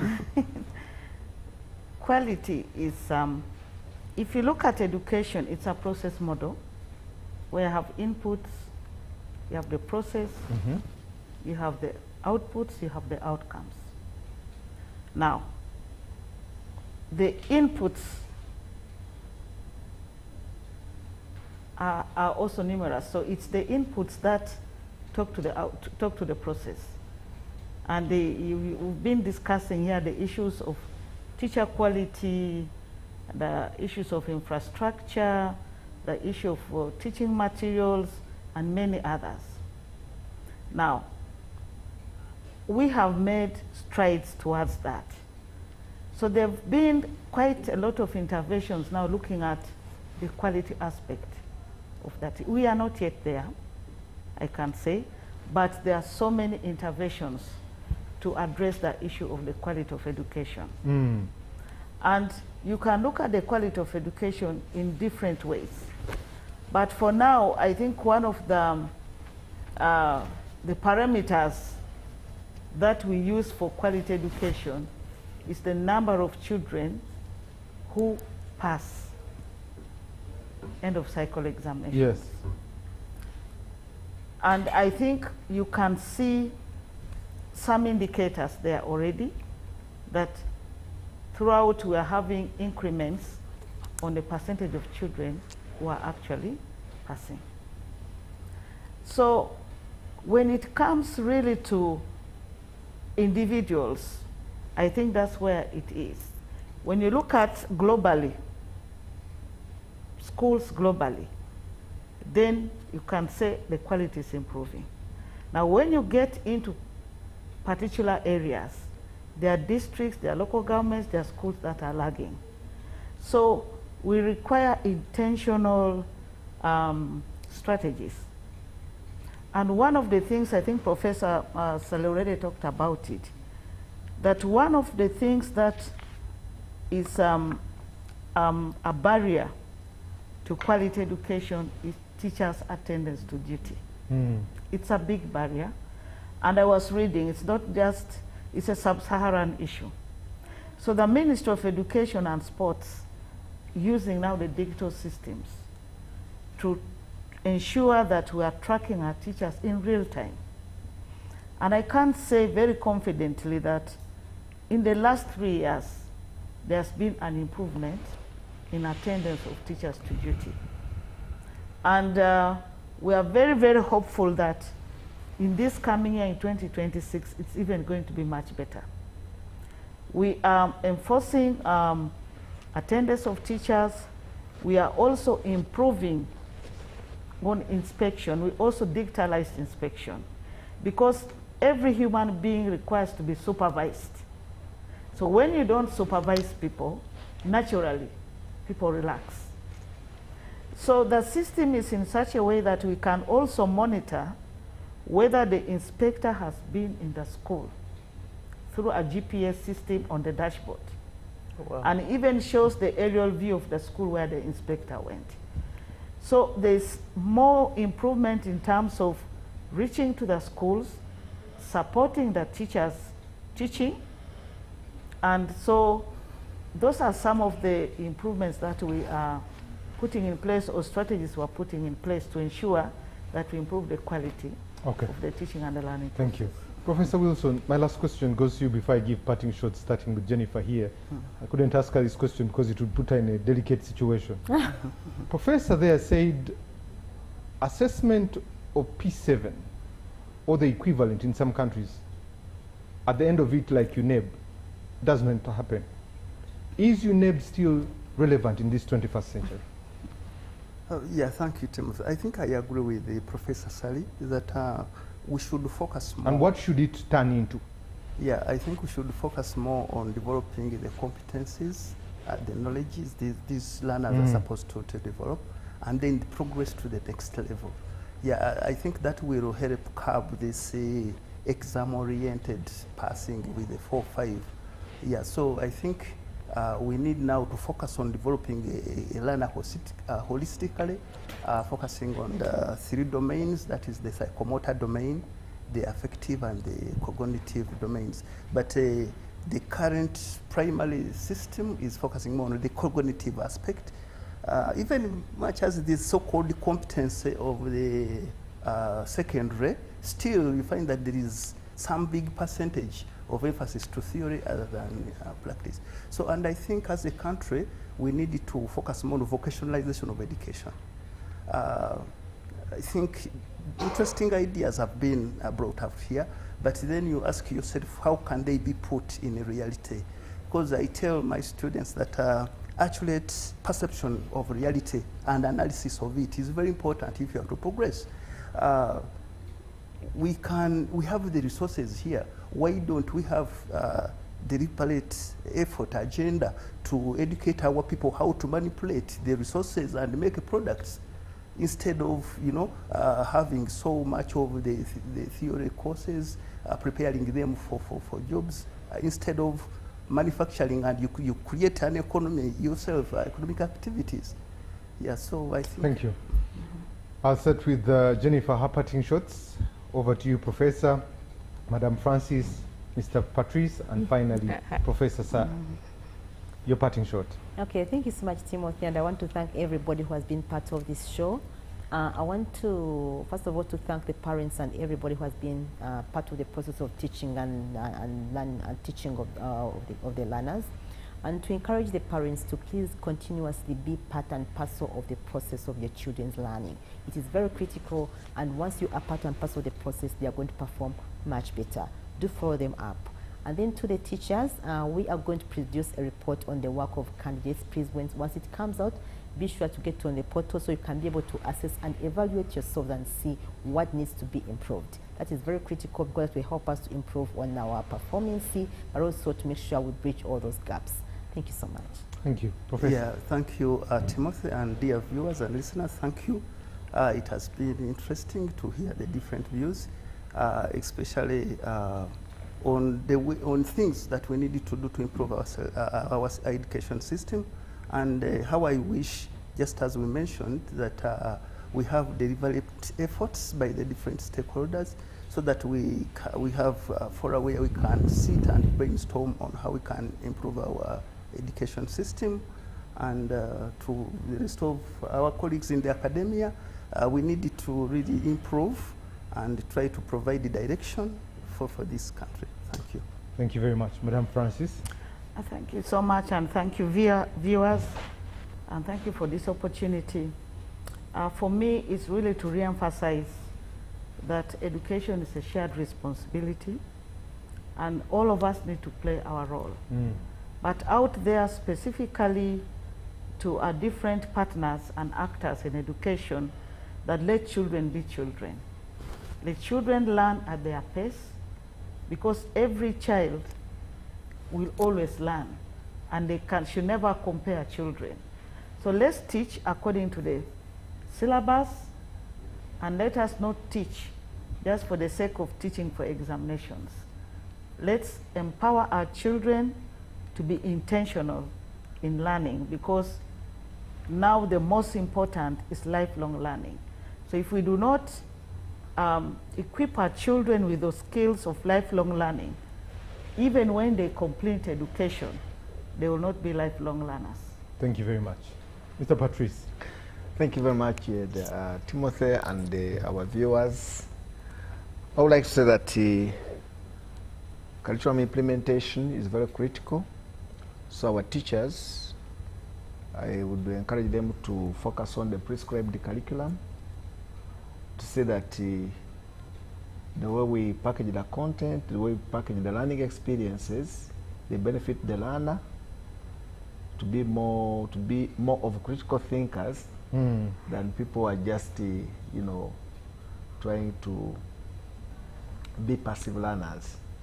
And also in the same vein, I want to say that teachers should know that they need to do a lot of reading and research to know the current trends, how education is moving, because some of them are still stuck in the past. So they have to, there must be a deliberate shift from the norm to what is current, so that we can benefit our learners, so that they can also benefit the society that they stay.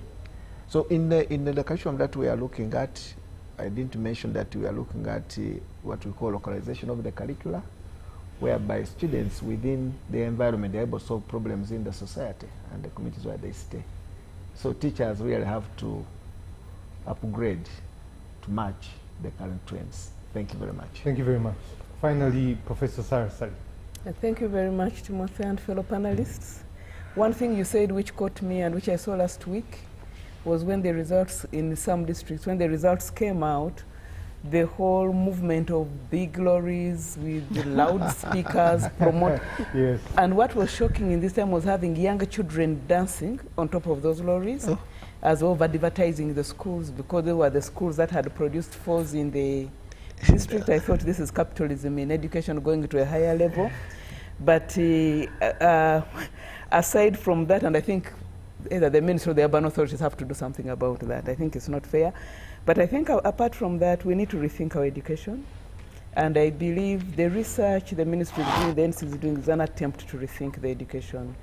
You know, the first person to talk about, one book which I always found insightful to read was The Miseducation of the Negro by Woodson. And by that time, he was talking about the kind of curriculum or education that the Negro was given in the US, which taught them to be dependent, which taught them to be inferior, which taught them to always seek out inferior positions or inferior jobs in the market. We have an opportunity as Ugandans and as Africans. Of course, we had a colonially inherited education system.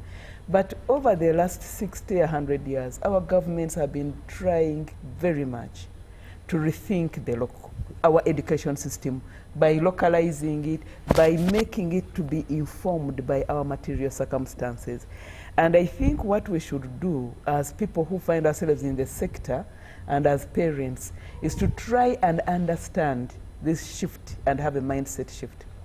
Unfortunately, what happened is because it is different and we don't want to manage this change, we lament, we lambast, we criticize. So now when you are the teacher and you're the one at the helm of criticizing the curriculum, then of course the students also feel they're shortchanged and the parents feel they're shortchanged.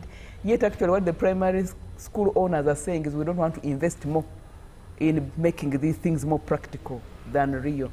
But let us learn that the purpose of education anywhere in the world is teaching us to learn. Information increases by the day. So if you graduated 20 years ago and you want to stick with that information is now obsolete. As she said, we all have to be lifelong learners. Every day we are learning. So the purpose of an education system, that's why they emphasize critical thinking, competences and whatever, is to help you to learn how to learn. So let us all embrace these systems which are coming. If where we don't understand, let us ask more questions to those who are bringing them to us, other than simply lamenting how it will not work, how it is useless, how it is that. And at the end of the day, we cripple all of those we are trying to impact, and that becomes a problem. So thank you very much, and I still believe we're on the right track. Thank you. We are on the right track, I agree. Gentlemen and ladies, thank you very much for coming. We appreciate that you came and graced us, but I pray that when we extend an invite next time, you also come back. I also want to thank the production team for making today possible, both from the operators here and also the people in the control room. We'll end it with this quote: "The highest prison walls in the universe are not made of bricks or stones, but by ignorance." Good morning.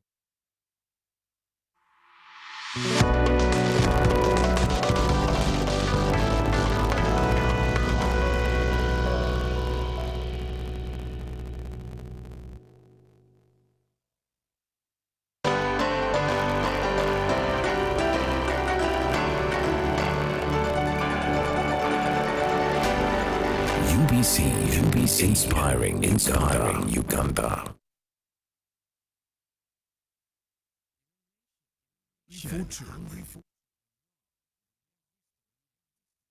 Their access to beacon of trust and reliability. For decades, they've been our voice and our window to the world, holding the mirror of our history. With 4 TV stations and 11 radio channels spanning 27 languages, they stand as guardians of information, defenders of truth.